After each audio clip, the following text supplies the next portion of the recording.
కేవలం ఇవనగానే ఏదో తూతూ మంత్రం పనులు చేసాం, పైపైన పనులు చేసాం, దీన్ని కాంట్రాక్టులు వాడేసుకుందాం, అలాంటిది ఏదో ఉందనుకుంటా. లేదంటే రకరకాల విధానం. మరీ గత 5 సంవత్సరాల్లో మన రోడ్లు పాడైపోవడానికి కానీ పంచాయతీ శాఖ నిధుల్ని మాత్రం వాడలేదు. ఈ రోజుకి ఒక దాదాపు 3,000 కోట్ల పైచిలకు డబ్బులు ఇవ్వాలి ఒక్కొక్క పనులకి. గుంతలు తీయాలి, మనం దాన్ని ఏముంటుందని గుంతలు పూడ్చే దాని కింద ఒక హెడ్ కూడా లేదంటే దాని ఈ ఖర్చు కింద ఆ పద్దు ఉంటుంది, ఈ పద్దు కింద అది కూడా వేయట్లేదంట. అంటే అంత నిర్లక్ష్యంగా చేశారు గత ప్రభుత్వం.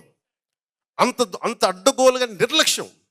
నేను వాళ్ళు తిన్నారా, వాళ్ళు మనల్ని పర్సనల్గా తిట్టారా, ఇవన్నీ పక్కన పెట్టండి, నాకు అది కూడా పెద్ద ఇష్యూ కాదు. కానీ ఇన్ని కోట్ల మంది ప్రజలకి సంబంధించిన ఇంత విలువైన శాఖని ఎందుకు ఇంత సద్వినియోగం చేసుకోలేరంటే, ఏదో జరుగుతాయి పనులు వెళ్ళనివ్వండి, కాంట్రాక్ట్లు వచ్చినాయా లేదా. ఇప్పుడు నేను వచ్చి దాన్ని ఆ వ్యవస్థ నేను ఒక్కడే మార్చలేను. అందరినీ అధికారులను ఏమడుగుతున్నాను అంటే, నేను సహాయ సహకారాలు అడుగుతున్నాను. దయచేసి నాకు ఏదో చెయ్యాలని వచ్చిన తపన ఉంది, మీరందరూ నాకు సహాయం చేయండి. నాకు వెళ్ళి మన కొత్తపల్లి ఉప్పాడు రోడ్లు చూపించాను. ఇక్కడి నుంచి కాకినాడ వరకు అది సుందరంగా మనకు ఉండే వైజాగ్ బీచ్ రోడ్లాగా, రామకృష్ణ బీచ్ రోడ్లాగా చేయొచ్చు, అంత అద్భుతంగా ఉంటుంది. నాకు అలాంటి సహకరించండి. నేను పంచాయతీ రాజ్ శాఖ నాకు సలహాలు సూచనలు ఇవ్వండి అంటే, ఒక్క పిఠాపురం నుంచే నాకు దాదాపు 1424-23 నాకు ఇన్పుట్స్ వచ్చినాయి. మన దుర్గాల్లో ఏమున్నాయి, మనకి కొత్తపల్లి వంతాలో ఉండే మనకి ఉప్పాడ కొత్తపల్లి ఉప్పాడలో ఉండే గ్రామాల్లో అన్నీ ఏమేమి ఉన్నాయి, ఏ సమస్యలు ఉన్నాయి, పూసకొచ్చినట్టు చెప్పారు నాకు. అంటే ఇంత నేను కోరుకుంది ప్రజలు మమేకమై మనందరం కలిస్తే తప్ప ఈ సమస్యని పరిష్కరించలేదు.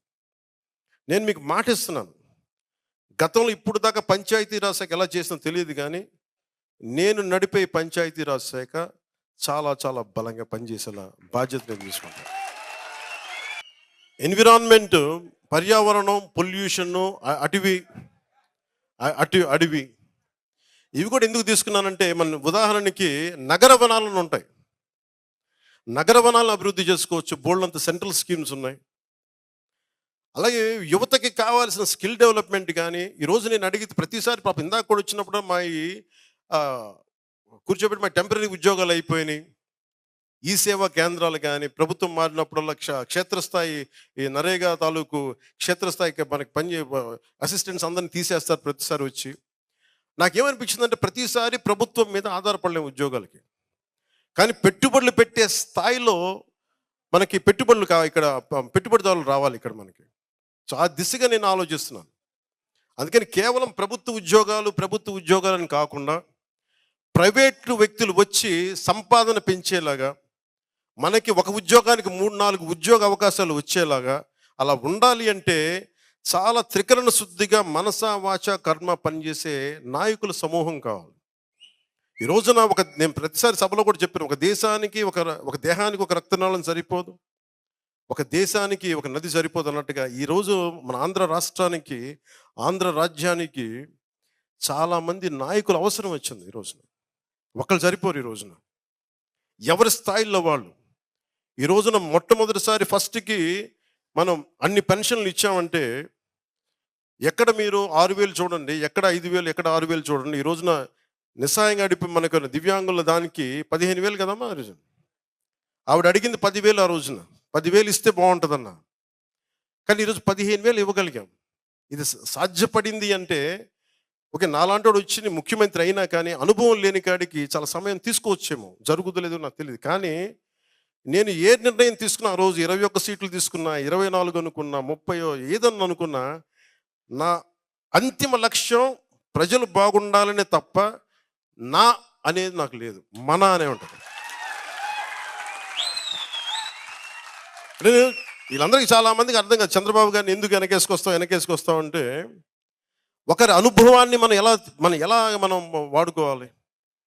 వారి అనుభవం కూర్చోబెట్టి ఈరోజు నిలబడితే 1వ తారీఖు ఈ రోజున మనం ఇంత దాదాపు 100% ఈరోజు ఇవ్వగలిగాం. రేపు 1-2 రేపు పొద్దున మిగిలితే 1-2% మిగిలితే రేపు పొద్దున ఇచ్చేస్తాం. ఇది రావాలంటే చాలా అనుభవం ఉన్న వ్యక్తి కావాలి. నేను ఈ రోజున మనం నిలబడింది 21 ఎంపీలు గెలిచారు ఆయన మనకి ఉమ్మడి కూటమిలో, మన కూటమిలో. అదే 21 మంది ఎంపీలు బలం పార్లమెంటులో ఒకసారి చాలా దద్దరిల్లిపోయింది ఆ బలం. మీరు ఊహించండి, ఎన్డీఏ కూటమికి ఆంధ్రప్రదేశ్ వెన్నుదన్న అయిపోయింది. అంటే అంత గొప్ప విజయం అందించింది మన ఆంధ్ర రాష్ట్రం. అది మీ దీవెన, మీ చలువ, మీ ఆశీస్సులు. అంటే నాకు ఇంత మాత్రం మీరు పిఠాపురం నిలబడితే అది మొత్తం దేశానికి కూడా బలం అయిపోయింది. అంటే నాకు అంత బలం ఇచ్చింది పిఠాపురం. అసలు జన సైనికులు, వీర మహిళలు ఈ రోజున ఇక్కడ మీరున్నారు.